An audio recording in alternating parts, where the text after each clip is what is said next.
Hi friends, welcome to my channel. ನಾನು ಪವಿತ್ರ. ಇವತ್ತು ನಾನು ಮೊಟ್ಟೆ ಕೋಳಿಯಿಂದ ಬಿರಿಯಾನಿ ಮಾಡ್ತಾ ಇದ್ದೀನಿ. ಮೊದಲಿಗೆ ಒಂದು ಮಸಾಲೆ ಕೋಳಿ ಬಿರಿಯಾನಿ. ಆ ಮಸಾಲೆ ರುಬ್ಬೋದಕ್ಕೆ ಪುದೀನ, ಕೊತ್ತಂಬರಿ, ಕಾಯಿ, ಮೆಣಸಿನ್ಕಾಯಿ ಮತ್ತು ಟೊಮೊಟೊ, ಬಿರಿಯಾನಿ ಪೌಡರು. ಇಲ್ಲಿ ನಾನು ಪೇಸ್ಟ್ ಬಳಸ್ತಾ ಇಲ್ಲ, ಬಿರಿಯಾನಿ ಪೌಡರ್ನ ಬಳಸ್ತಾ ಇದ್ದೀನಿ. ಇಷ್ಟನ್ನು ಒಂದು ಜಾರ್ಗೆ ಹಾಕ್ಕೊಂಡು ರುಬ್ಕೊಳ್ಳೋದ. ನಂತರ ರುಬ್ಕೊಂಡ ನಂತರ ಒಂದು ಕುಕ್ಕರ್ಗೆ ಎಣ್ಣೆ ಹಾಕೋತಾ ಇದ್ದೀನಿ. ಇದಕ್ಕೆ ಮಸಾಲೆ ಐಟಮ್ ಚಕ್ಕೆ, ಲವಂಗ, ಪಲಾವ್ ಎಲೆ ಇಷ್ಟನ್ನು ಸಣ್ಣ ಉರಿಯಲ್ಲಿ ಎಣ್ಣೆಗೆ ಹಾಕ್ಕೊಂಡು ಫ್ರೈ ಮಾಡ್ಕೊಳ್ಳೋದ. ಫ್ರೈ ಮಾಡ್ಕೊಂಡ ನಂತರ ಕಟ್ ಮಾಡಿ ಇಟ್ಕೊಂಡಿರೋಂತಹ ಈರುಳ್ಳಿನೂ ಹಾಕ್ಕೊಂಡು ಚೆನ್ನಾಗಿ ಫ್ರೈ ಮಾಡ್ಕೊಳ್ಳೋದ.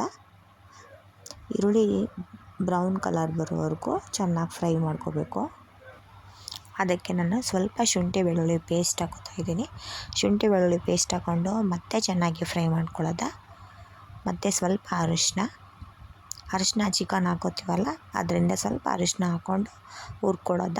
ಇದಕ್ಕೆ ನಾನು ಚಿಕನ್ ಹಾಕೋತಾ ಇದ್ದೀನಿ. ಇದಕ್ಕೆ ನಾನು ಬರೀ ಚಿಕನ್ ಮಾತ್ರ ಹಾಕೋತಾ ಇದ್ದೀನಿ, ಮೊಟ್ಟೆ ಹಾಕೋತಾ ಇಲ್ಲ. ಚಿಕನ್ ಚೆನ್ನಾಗಿ ಫ್ರೈ ಮಾಡಬೇಕು. ಚಿಕನ್ ಫ್ರೈ ಆದಮೇಲೆ ಈರುಳ್ಳಿ ಮತ್ತು ಗುಂಡ್ಕೆಕಾಯಿನ ಹಾಕೋತಾ ಇದ್ದೀನಿ. ಮೊಟ್ಟೆನ ಹಾಕೋತಾ ಇಲ್ಲ ನಾನು ಇದಕ್ಕೆ. ಮತ್ತು ಅದನ್ನು ಹಾಕ್ಕೊಂಡು ಚೆನ್ನಾಗಿ ಫ್ರೈ ಮಾಡಬೇಕು. ಇದಕ್ಕೆ ಸ್ವಲ್ಪ ಉಪ್ಪು, ಚಿಕನ್ಗೆ ಉಪ್ಪು ಹಿಡಿಬೇಕಲ್ವ, ಅದರಿಂದ ಸ್ವಲ್ಪ ಉಪ್ಪು ಹಾಕ್ಕೊಂಡು ಮತ್ತೆ ಇದನ್ನು ಚೆನ್ನಾಗಿ ಫ್ರೈ ಮಾಡ್ಕೋಬೇಕು. ಫ್ರೈ ಮಾಡ್ಕೊಂಡ ನಂತರ ರುಬ್ಬಿದಂಥ ಮಿಶ್ರಣ ಹಾಕೋತಾ ಇದ್ದೀನಿ. ಇದು ಸ್ವಲ್ಪ ಮಸಾಲೆ ಚಿಕನ್ಗೆ ಹೊಂದ್ಕೊಳ್ಳೋವರೆಗೂ ಸ್ವಲ್ಪ ಫ್ರೈ ಮಾಡ್ಕೋಬೇಕು. ಇದಕ್ಕೆ ನೆನೆಸಿರೋ ಅಕ್ಕಿ ಇಟ್ಕೊಂಡಿದ್ದೀನಿ. ಚಿಕನ್ಗೆ ಸ್ವಲ್ಪ ನಿಂಬೆ ರಸನ ಹಾಕ್ತಾಯಿದ್ದೀನಿ.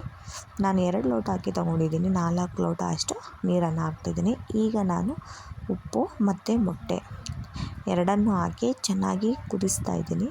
ಆನಂತರ ಅಕ್ಕಿನ ಹಾಕೋತಾ ಇದ್ದೀನಿ. ಅಕ್ಕಿನ ನೆನೆಸಿಟ್ಟಿರೋದ್ರಿಂದ ಕುದಿಯೋ ನೀರಿಗೆ ಅಕ್ಕಿ ಹಾಕೋಬೇಕು. ಅಕ್ಕಿ ಹಾಕ್ಕೊಂಡ ನಂತರ ಒಂದು ಕುದಿಯೋಕ್ಕೆ ಬಿಡಬೇಕು. ಸ್ವಲ್ಪ ಇದು ಒಂದು ಕುದಿದ ನಂತರ ಕುಕ್ಕರ್ ಕ್ಲೋಸ್ ಮಾಡ್ಕೋಬೇಕು. ನೋಡಿ, ಇಷ್ಟು ನೀರು ಕುದ್ರೆ ಸಾಕು. ಈಗ ನಾನು ಕುಕ್ಕರ್ನ ಕ್ಲೋಸ್ ಮಾಡ್ಕೋತಿದ್ದೀನಿ. 2 ವಿಷಲ್ ಕೂಗಿಸಿದ್ರೆ ಬಿರಿಯಾನಿ ರೆಡಿ ಆಗುತ್ತೆ. ನೋಡಿ ಎಷ್ಟು ಪರ್ಫೆಕ್ಟಾಗಿ ಬಂದಿದೆ ಅಂತ ಬಿರಿಯಾನಿ. ಯಾರೆಲ್ಲ ಮೊಟ್ಟೆ ಕೋಳಿ ಇಷ್ಟಪಡ್ತೀರಾ ಅವರು ಒಂದ್ಸಲ ಈ ಬಿರಿಯಾನಿನ ಟ್ರೈ ಮಾಡಿ. ತುಂಬ ಚೆನ್ನಾಗಿರುತ್ತೆ, ಟೇಸ್ಟಿಯಾಗಿರುತ್ತೆ. ವಿಡಿಯೋ ಇಷ್ಟ ಆದರೆ ಲೈಕ್ ಮಾಡಿ, ಶೇರ್ ಮಾಡಿ, ಸಬ್ಸ್ಕ್ರೈಬ್ ಆಗಿ. Thank you.